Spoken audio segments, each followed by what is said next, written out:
everyone. I, Kanchan Nachkani, a member of the Finance and Investment Cell, Shaheed Bhagat Singh Evening College, and the host for today's podcast session. Welcome you all for onboarding with us on a trip ahead. I would like to introduce Mr. Murrad Beigh as our speaker for today's podcast on the theme Stepping Stones of Finance. He co-founded FinLadder, an e-learning startup where his team teaches finance courses to people across India and abroad. He is an experienced web content writer with a demonstrated history of published research papers. Congratulations, Murrad, and thank you so much for joining us. Thank you so much, guys. Actually, we're from the same college, so that could have also been mentioned over there. All right. So, without any further ado, let's dive into our first question. Are you ready, Murrad? Yeah, definitely. So, after studying accounts in 12th, everyone is like they have interest in finance. But when we move ahead and we go one step further, it's like we realize that whatever we were expected, that is something different. So any advice that you think that the students should know before going ahead, like they should know that this is something precise and specific that they should know before getting ahead to the finance field? Honestly, even I don't know if I know much about finance field. It's like a journey. It's like something that you learn every day. Even after completing so many certifications, I completed NSE certifications, 5 to 6 certifications, many other certifications, FRM. I still do not think I know many things about finance. There are so many aspects, so many facets to finance.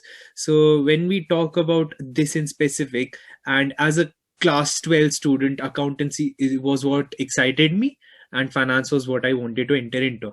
But I had absolutely no idea what finance was actually. So that is something that is very common with people. If I even take my phone today and call most of the people who inquire about our courses, if I ask them what is finance, the only answer that they have is stock market. I ask them, acha, what else? What apart from stock market? And they think, nahi, bas utna hi to hota hai finance. So the real thing is people do not actually know much about finance, but it is a very hyped up thing because you see the lives that the people who trade in stock market get to live. So people actually hype it up a lot, but at the end of the day, people do not actually know what finance is, specific core finances. So my recommendation to people would be to get started with small courses so that you get an understanding of what you're entering into, so that you get an understanding what you're actually striving for. That's a very important thing because I remember a very personal story. When I joined my college, I joined BCom honors in Delhi University. It was Bhagat Singh only. So my expectation was I'll study a lot of finance. I checked the curriculum, and out of it has like 30 papers. There were 2 papers that were related to finance. Rest, nothing was related to finance. So you had corporate finance and you had one more, financial mathematics. Those were the only 2 subjects that were remotely related to finance. So instantly I had this thing that I'll do other certifications. Now, when I started with these certifications, we were around 160 people who started with this finance key certification, planning to complete FRM by the end of the year. Now, out of those 150 people, around 100 left the tuition classes within like 2 to 3 months because they realized finance is not the field for them. The maths that they do in finance, it's not for them. So we were left with 60 people who were going to give the exam for the NCFM. And out of those 60 people, only 30 ended up clearing. So out of 160, we were down to 30 people. Now these 30 together decided that we'll go ahead with FRM key classes. FRM key classes did we go ahead with. And out of those, only 10 ended up giving the FRM key exam. So from 160, we were down to 10. Now, out of those 10, only 3 ended up clearing FRMP classes. Fortunately, I was amongst those 3. But yeah, that is actually what he goes on to tell you about how important it is to get started and start seeing what you're entering into. Because out of 160 people, only 3 were able to clear FRM in their first attempt. At the end of the day, I think 9 of us have cleared FRM till now, but we started with 160. That's a big thing. Like you have started from 160 and only 9 has cleared that. Only 9 have cleared till now, and it's been 4 years. I don't think many people would be clearing after this. I think 2 of them are in the pipeline, but no one else.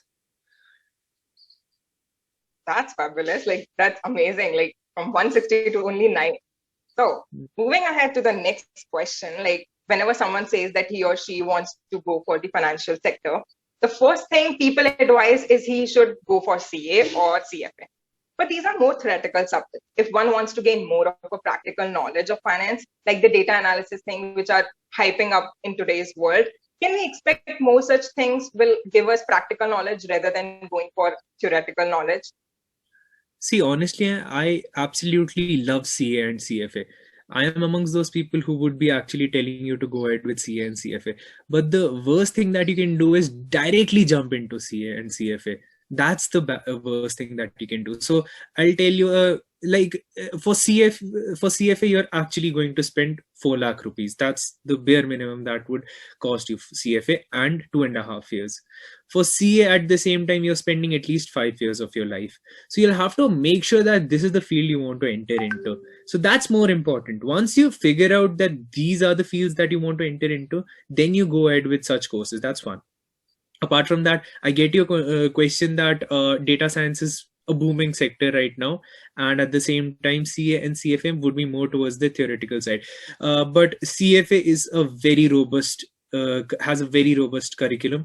They're completely changing it. They keep on adding things, and they try to stay on track with whatever the changes come. So see, that's a good thing with regards to CFA. But still, if you want to enter towards the data analytics side and want to get an understanding of practical concepts, I would say financial modeling is something you can definitely do.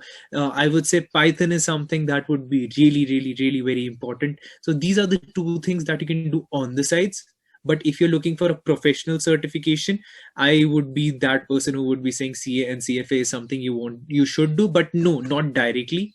First, get an understanding whether you want to enter into this field or not, and then go ahead with it. On the sides, what you can do is continue with Python and financial modeling, because that will give you a practical aspect, practical understanding of the concepts. It's like a shortcut thing if you're going for a corporate world and you want to jump to the shortcut, so just go along with that. Exactly. Yeah. So next question is like a question that I actually was genuinely interested to know the answer for. Like, how can one judge that whether the person has a financial acumen if they didn't have a chance to get an internship of finance field? Like every student in second or third year, they are facing this problem currently. Like they're not getting internships, but they're worried about that whether they are interested in finance or any other field. So yeah. Actually, I made a video on exactly same topic. How do you end up getting finance internships?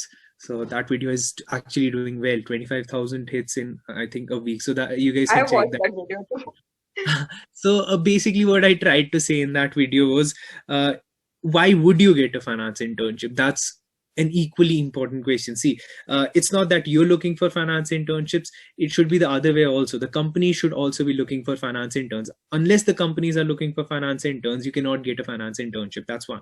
Now, why would the company hire you unless you do not have such a great finance oriented profile? So to get an understanding whether you should do finance or not, my personal recommendation, always I say, do finance courses. That is why we started with FinLadder, because that was the basic thing that everyone needed to know. You should be doing finance courses. Not only finance courses, you want to enter into any field, start with a course of that or start with an internship of that. Now, finance internship is very hard to get by, but finance courses are not hard to get by. So get started with finance courses. See if you actually enjoy that or not. I'll give you a very personal example of this.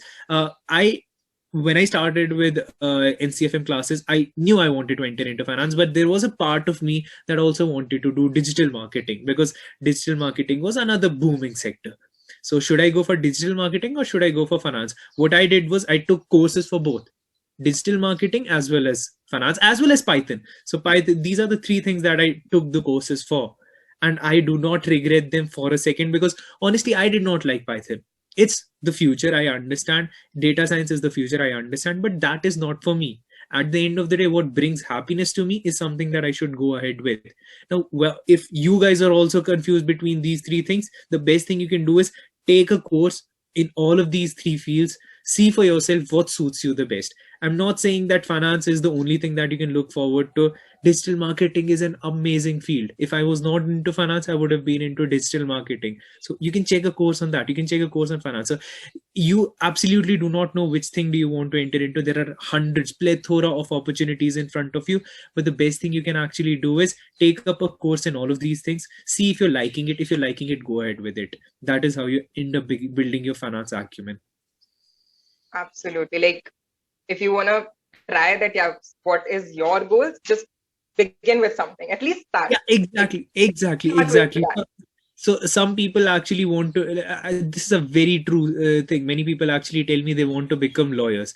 If I ask them now why, they'll give me a very random reason. But if I talk to them for some time and I ask them why, they say because I was watching Suits, the life that they get to live is so amazing. The work that they do is so amazing. So my simple question to them is, okay, even if you love that, start with a small, like go to a lawyer, start working with that lawyer, see what that lawyer actually does. Because what you see in Suits is very different from what actually happens in real life. There are many shows that show you billionaires, hedge fund managers.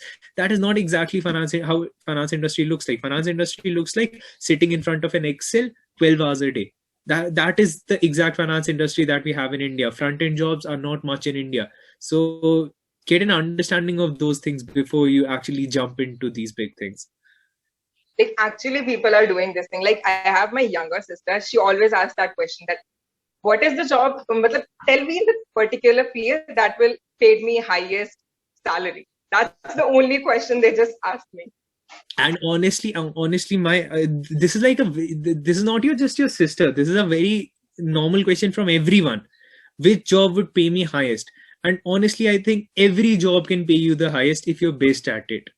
I think if you're an educator and you're the best at it, you'll be earning the highest bucks. If you're a finance professional, if you're best at it, you'll be earning the highest bucks. Digital marketer, best at it, earning the highest bucks. Computer science engineer, if any field, take any field, if you're best at it, you'll be earning the highest bucks. Doctors earn the highest bucks. Any engineering person, petroleum engineering, aeronautical engineering, anything. So if you're best at it, you'll be earning the highest bucks. Exactly. Like, I totally agree with that point. You need to be best in that particular thing and you'll be earning, like, yeah. Honestly, I'm not trying to ridicule anyone, but beggars also, if you're best at begging also, you do end up earning highest bucks. There was a meme that was circulated that a beggar earns 2 lakh rupees per day. 2 lakh rupees per day. That's a golden collar opportunity in finance industry, 2 lakh rupees per day. So if you're best at something, you can actually do wonders. Like that begging wala thing, I have also seen that meme that, like, in the back he was having Tesla car and in the front he was just like wearing all those clothes and all that. I've seen that. Very true. Very true. That's like something, like, you need to be best on that thing. Yeah. So moving ahead, usually students like refrain from studying finance, assuming that it's very technical. Like, they think that in 11, 12, if they don't have mathematics, that if they'll be taking a finance field and going ahead in the finance field in their first or second year, that would be difficult for them.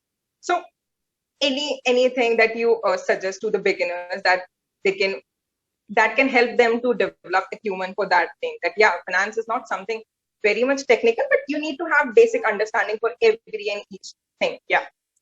See, I do not want to sugarcoat anything and I do not want to mislead anyone. When you enter towards the finance industry, it's very technical. It is very technical. So if anyone tells you it's not technical, I don't know what they're talking about, because finance field is very technical. I got to talk to this quants trader one day, and he told me that I have a team of 32 people. Like, he's working with a team of 32 people. Out of those, 31 are from engineering background. Some of them have done a PhD in physics, some of them have done a PhD in mathematics, some of them have done a PhD in stats. So these are the 3 types of people that they have. And he was the only one person out of 32 who was actually from the commerce side of it. So even if you think that you're from commerce side, I'm going to tell you that people who are from the mathematics side and stats side are going to have a better advantage over you, because finance industry, when we talk about it in specific, they do require projections, models, which do require heavy quants. But at the same time, if you did not have maths in your 11th and 12th, you'll have to buckle up. You'll have to be one step ahead of them, I'd say. It's not that 11 12th में maths नहीं थी तो बस हट गए खत्म अब जिंदगी खत्म फाइनेंस इंडस्ट्री खत्म no, nothing like that. Absolutely not trying to say that. But what I'm actually trying to say is you'll have to be smart enough, you'll have to work your backside off to beat those people when you come towards the finance side. So first of all, finance is a very very very very big thing. So what exactly in finance? But majority of finance would have a lot of quants, and you would actually need mathematics there, and you would actually need to work on your mathematical skills, statistical skills, and projections, because that is what finance industry is basically based on. So it's all about statistical models. So if anyone is telling you it isn't, I think that would be a bit misleading, because he would not be providing you the real uh, face of the finance industry, which is actually very technical in itself. It's like a reality check that, yeah, you should know that this is tough.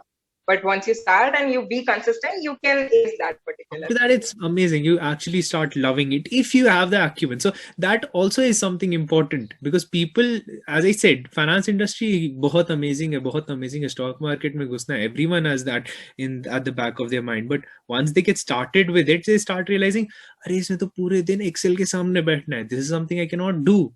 And that is a good thing if you have that, because if you start understanding that in the early stages of your life, like at 21 20, you understand that finance industry is not made for you because you did a couple of courses of finance, you absolutely did not like the maths that it has. That's wonderful. You have still so long to figure out what you want to do. But I actually see people at 32 33 regretting that they have to sit in front of an Excel all day long, and they do not have the capacity to do that, and then they skip that and they leave their job and start with a startup. That's a very common thing. I actually deal with such people, one such person on a daily basis, who leaves his job and starts with something new, starts with a real estate company, starts with this company, that company, that. I would say it's better if you realize this right now and choose the field that you actually want to enter into. Exactly.